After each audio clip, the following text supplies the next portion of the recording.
आज आपको सुनाएंगे भक्त चोखा मेला जी की एक बहुत ही रोचक कहानी। चोखा मेला जी महाराष्ट्र के एक गृहस्थ संत थे। वो बड़ी मेहनत से गृह निर्माण कार्य से जो धन मिलता था उससे गुजारा करते थे। जो उनके पास कुछ ही रुपए होते थे। एक दिन वो अपने घर के ठाकुर जी की सेवा के लिए सब्जी लेने जा रहे थे। उन्होंने देखा बाजार में बहुत बड़े बड़े केले रखे हुए थे। देखते ही उनके मन में आया कि यह केले विट्ठल भगवान को बहुत अच्छे लगेंगे। उन्होंने सब्जी नहीं ली। उन्हीं पैसों से केले के लिए उनको मंदिर में अंदर प्रवेश का अधिकार नहीं था, तो वे दरवाजे पर खड़े हुए आवाज लगाई कि विट्ठल भगवान को केले का भोग लगा दीजिए। भगवान के कुछ सेवकों ने उन्हें धक्का मारकर बाहर कर दिया। उन्होंने कहा, तुम क्या समझते हो, 2-4 बार प्रभु का नाम ले लिया तो इससे बड़े भक्त हो जाओगे कि तुम्हारा हाथ का छुआ हुआ भोग भगवान पा लेंगे।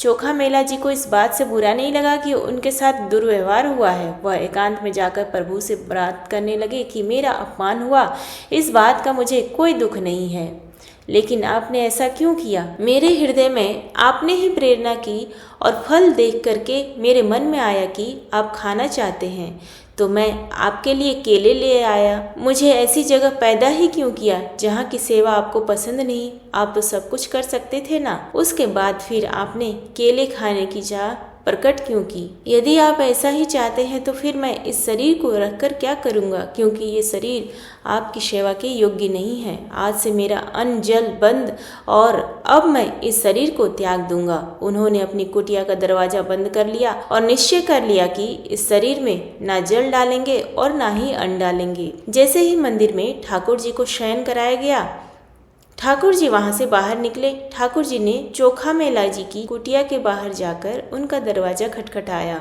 उन्होंने बड़ी ही अमृतमयी वाणी से चोखा मेला को आवाज लगाई। चोखा मेला जी एकदम आकर्षित हुए। उन्होंने पूछा, कौन है? ठाकुर जी ने कहा, चोखा मेला जी, बहुत भूख लगी है। जैसे ही दरवाजा खोला तो सामने नवकिशोर अवस्था के ठाकुर जी खड़े थे। आनंद समुद्र प्रभु को सामने देखकर चोखा मेला जी आह भरकर रो पड़े। प्रभु ने कहा, रोने धोने का समय नहीं है, मुझे बहुत भूख लगी है। चोखा मेला जी के पास जैसा भी था उन्होंने वैसा आसन बिछाया और कहा, विराजिए। ठाकुर जी ने कहा, नहीं नहीं, आसन पर नहीं, तुम्हारे गोद में बैठकर खाऊंगा।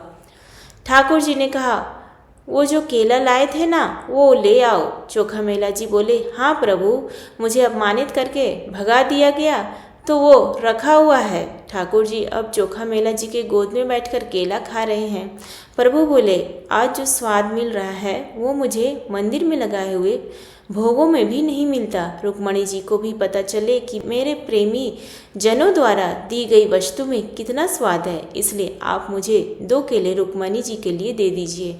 ठाकुर जी ने बाकी सब केले खा लिए और चोखा मेला जी से कहा, आप आनंदित रहो, मैं उन्हीं का होता हूँ जो मेरे लिए है। मैं किसी जाति, कुल, साधना, अवस्था, तपस्या का नहीं होता। इसका तो केवल कुछ सुकृत फल होता है, लेकिन जो केवल मेरे लिए है मैं उनका होता हूँ। ठाकुर जी वापस अपने मंदिर में आए। रुक्मणी जी को अपने भक्त द्वारा दिया हुआ केला खिलाया और आंगन में छिलके फेंक दिए। उन्होंने मंदिर का दरवाजा अंदर से बंद कर दिया।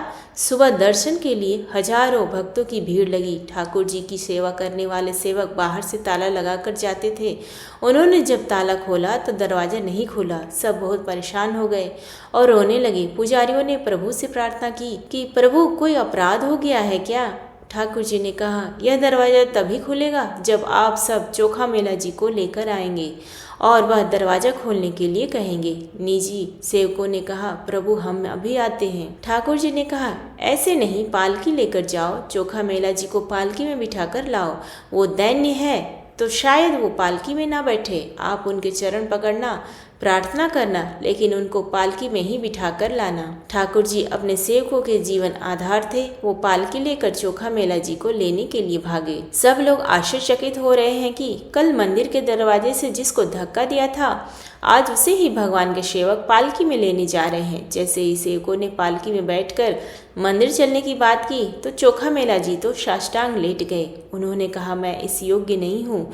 सेवकों ने उनके चरण पकड़ लिए कि अब आप और मत छुपाइए, हम जान गए हैं कि आप जिस कोटि के महान व्यक्ति हैं। उन्होंने जबरदस्ती चोखा मेला जी को पालकी में बिठाया और इनकी जय जयकार करते हुए उन्हें मंदिर लाए। मंदिर में जाते ही चोखा मेला जी ने आंसू बहाते हुए प्रभु से प्रार्थना की। उन्होंने कहा, प्रभु बस करो, अब तो दरवाजा खोल दो। इसके बाद तत्काल मंदिर के दरवाजे खुल गए। चोखा मेला जी की एक छोटी सी सेवा ने चमत्कार कर दिया। यदि हम 8 प्रहर प्रभु की भक्ति करेंगे तो कैसा जीवन होगा, आप स्वयं विचार करके देखें।